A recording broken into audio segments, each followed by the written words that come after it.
భగవద్గీత 18 అధ్యాయములు 700 శ్లోకముల తాత్పర్యమే ఈ సంపూర్ణ భగవద్గీత. భగవద్గీత 4వ అధ్యాయము జ్ఞానకర్మ సన్యాస యోగము.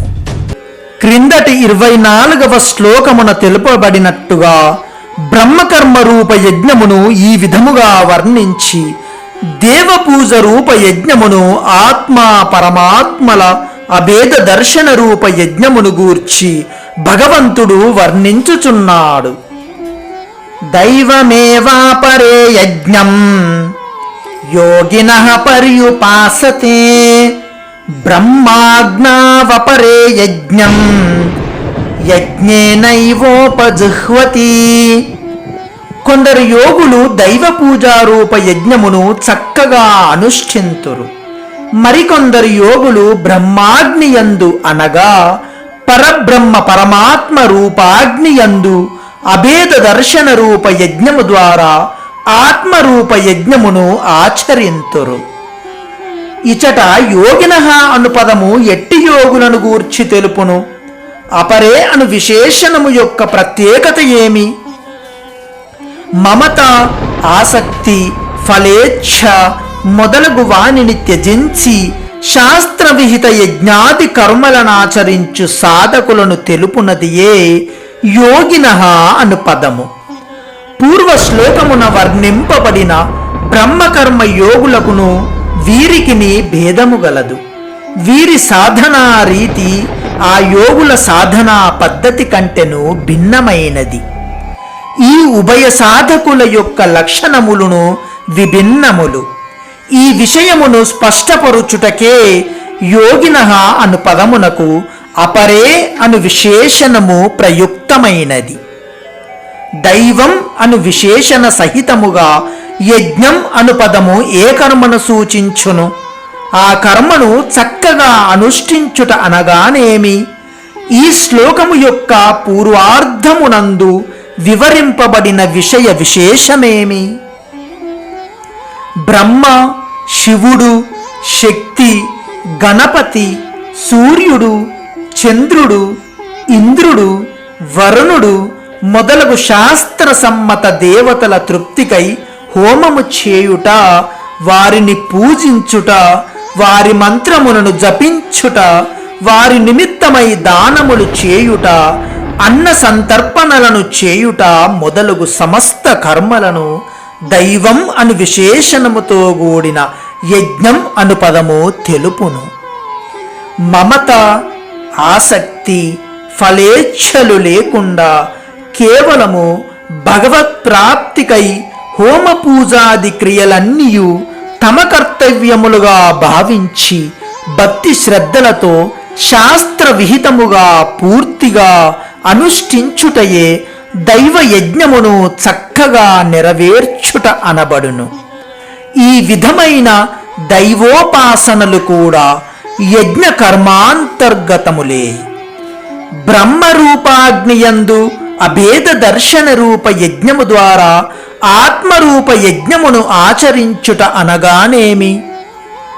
అనాది సిద్ధమైన అవిద్య కారణమున శరీరోపాధి వలన ఆత్మవేరు పరమాత్మ వేరు అను భావము అనాది కాలము నుండి ప్రతీతమగుచున్నది. అజ్ఞాన జనితమైన ఈ భేద ప్రతీతిని జ్ఞానాభ్యాసము ద్వారా రూపుమాపుట అనగా శాస్త్రముల ద్వారా ఆచార్యోపదేశముల ద్వారా గ్రహించిన తత్వజ్ఞానమును నిరంతరము మనన నిధి ధ్యాసలను చేయుచు నిత్యుడు విజ్ఞానంద ఘనుడు గుణాతీతుడు అయిన పరబ్రహ్మ పరమాత్మయందు అభేద భావముతో ఆత్మను ఐక్యము చేయుటయే బ్రహ్మరూపాగ్నియందు అభేద దర్శన రూప యజ్ఞము ద్వారా ఆత్మరూప యజ్ఞమును ఆచరించుట అనబడును. ఈ విధముగా యజ్ఞమునాచరించు జ్ఞాన యోగుల దృష్టిలో నిర్గుణ నిరాకార సచ్చిదానంద గణ పరబ్రహ్మమునకు తప్ప తనకు గాని మరి దేనికైనను గాని ఏమాత్రమును అస్తిత్వమనునదియేయుండదు. త్రిగుణాత్మకమైన ఈ జగత్తుతో అతనికి ఎట్టి సంబంధము ఉండదు. అతనికి ఈ ప్రపంచమంతయు లేనిదేయగును. పూర్వ శ్లోకమున వర్ణింపబడిన బ్రహ్మ కర్మకును ఈ అభేద దర్శన రూప యజ్ఞమునకును మధ్యగల తారతమ్యము ఎట్టిది? ఈ రెండు సాధనలను సాంఖ్యయోగులు ఆచరించుననివియే. ఈ రెండింటి యందును అగ్నిస్థానీయుడైన వాడు పరబ్రహ్మ పరమాత్మయే. ఈ కారణమున ఈ రెండును ఒకటిగానే ప్రతీతమగును. అట్లే ఈ రెండింటి ఫలము కూడా అభేద భావముతో సచ్చిదానంద గణ బ్రహ్మ ప్రాప్తియే యగుటచే వాస్తవముగా ఈ రెండింటి యందు ఎట్టి తారతమ్యములను లేవు. కేవలము సాధన ప్రక్రియల యందు మాత్రమే భేదము గలదు. ఈ విషయమును స్పష్టపరుచుటకే రెండింటి వర్ణనము వేరువేరుగా చేయబడినది. పూర్వ శ్లోకమున వర్ణింపబడిన సాధనయందు సర్వం కల్విదం బ్రహ్మ అను శృతివాక్యమును అనుసరించి సర్వత్ర బ్రహ్మబుద్ధి భావము వర్ణింపబడినది. ఈ సాధనమున సమస్త జగత్తుతో సంబంధము అభావమునర్చి ఆత్మ పరమాత్మల అభేద దర్శన విషయ వర్ణనము చేయబడినది. ఈ విధముగా దైవ యజ్ఞమును అభేద దర్శన రూప యజ్ఞములను వర్ణించిన పిదప ఇప్పుడు భగవానుడు ఇంద్రియ సంయమన రూప యజ్ఞమును విషయ హవన రూప యజ్ఞమును విశదపరుచుచున్నాడు. శ్రోత్రాదీనింద్రియాణ్యన్యే సంయమాగ్నిషు జిహ్వతి శబ్దాదీన్ విషయానన్య ఇంద్రియాగ్నిషు జిహ్వతి. కొందరు యోగులు శ్రోత్రాది ఇంద్రియములను సంయమన రూపాగ్నులయందు హోమము చేయుదురు. మరికొందరు యోగులు శబ్దాది సమస్త విషయములను ఇంద్రియ రూపాగ్నులయందు హవనము చేయుదురు. అనగా యోగులు మనోనిగ్రహము ద్వారా ఇంద్రియములను అదుపు చేయుదురు. తత్ఫలితముగా శబ్దాది విషయములు ఎదురుగా లేకున్నను వాటి ప్రభావము వారి ఇంద్రియములపై ఏమాత్రమూ ఉండదు. సంయమమును అగ్నిగా చెప్పుటలో భావమేమి? అందు బహువచన ప్రయోగము చేయుటలో గల విశేషమేమి? ఇంద్రియ సంయమ రూప సాధనమును యజ్ఞముగా పేర్కొనుటకై ఇచట సంయమమును అగ్నిగా చెప్పుట జరిగినది. ప్రతి ఇంద్రియ సంయమము వేరువేరుగా ఉండును. ఈ విషయమును స్పష్టపరుచుటకే ఇందు బహువచనము ప్రయోగింపబడినది. సంయమ రూపాగ్నులందు శ్రోత్రాది ఇంద్రియములను హవనము చేయుట అనగానేమి? ఇంద్రియములు బాగుగా మధించు స్వభావము గలవి. అవి సాధకుని మనస్సును హరించుటలో ప్రబలమైనవి. అందువలన ఇంద్రియములన్నింటినీ వశమునందుంచుకొనవలెను. వాటి విశృంఖలత్వమును రూపుమాపవలెను. వాని యందలి మనస్సును చలింపజేయు శక్తిని తొలగింపవలెను. ప్రాపంచిక భోగములయందు అవి చిక్కుకొనకుండా చూడవలెను. ఈ ప్రక్రియనే ఇంద్రియములను సంయమ రూపాగ్నులయందు హోమము చేయుట యందురు. త్వచక్షుశ్రోత జిహ్వాగ్రాణములను వశమునందుంచుకొని ప్రత్యాహారము చేయుట అనగా శబ్ద స్పర్శ రూప రస గంధాది బహిరంతర్ విషయముల నుండి వివేకపూర్వకముగా మరల్చి చిత్తైకాగ్రతను సాధించుటయే శ్రోత్రాది ఇంద్రియములను సంయమ రూపాగ్నులయందు హవనము చేయుటయందురు. ఈ విషయము 2వ అధ్యాయమునందలి 78వ శ్లోకమున తాబేలు దృష్టాంతము ద్వారా స్పష్టము చేయబడినది. 3వ అధ్యాయమునందలి 6వ శ్లోకమున ఇంద్రియ సంయమము మిథ్యాచారమని పేర్కొనబడినది. దానికిని ఇక్కడ తెలుపబడిన ఇంద్రియ సంయమమునకును మధ్యగల తారతమ్యమేమి? కేవలము చూచుట, వినుట, తినుట, త్రాగుట మొదలగు బాహ్య వ్యాపారముల నుండి ఇంద్రియములను మరల్చుటయే సంయమమని అక్కడ చెప్పబడినది. ఇంద్రియములను వశమునందుంచుకొనుట అను విషయ ప్రస్తావనము అందులేదు. అతడు మనస్సు ద్వారా ఇంద్రియ విషయ చింతన చేయునని స్పష్టముగా తెలుపబడినది. కాని ఇక్కడ ఇంద్రియములను వశపరుచుకొనుటయే సంయమమని నొక్కి చెప్పబడినది. ఇట్లు ఇంద్రియములను వశపరుచుకొనుట వలన విషయముల యందు ప్రవృత్తమగు శక్తి మనస్సున నశించును. ఇంద్రియములను వశపరుచుకొనకుండగానే ఇంద్రియములను విషయముల నుండి మరల్చి మనస్సున ఆ విషయ చింతన చేయువాడు దంబాచారి. పరమాత్మ ప్రాప్తి కొరకు ఇంద్రియములను వశపరుచుకొనిన వాని మనస్సున విషయ చింతన ఉండదు. అతని మనస్సున నిరంతరము పరమాత్మ చింతనయే ఉండును. మిథ్యాచారి సంయమమునకును యోగి సంయమమునకును గల వేదమిది. ఇంద్రియములను అగ్నులుగా చెప్పుటలో కల అర్థమేమి? ఇంద్రియాగ్నీషు అని ఇచట బహువచన ప్రయోగము చేయుటలో గల ఆంతర్యమేమి? ఆసక్తి లేకుండా నిష్కామ భావముతో ఇంద్రియముల ద్వారా విషయ సేవన రూప సాధనకు యజ్ఞ రూపము నిచ్చుటకు ఇంద్రియములను అగ్నులుగా చెప్పుట జరిగినది. ప్రతి ఇంద్రియము ద్వారా అనాసక్త భావముతో వేరువేరుగా విషయ గ్రహణము జరుగును. ఈ అంశమును స్పష్టపరుచుటకే ఇచట బహువచన ప్రయోగము చేయబడినది. శబ్దాది విషయములను ఇంద్రియ రూపాగ్నులలో హవనము చేయుట అనగానేమి?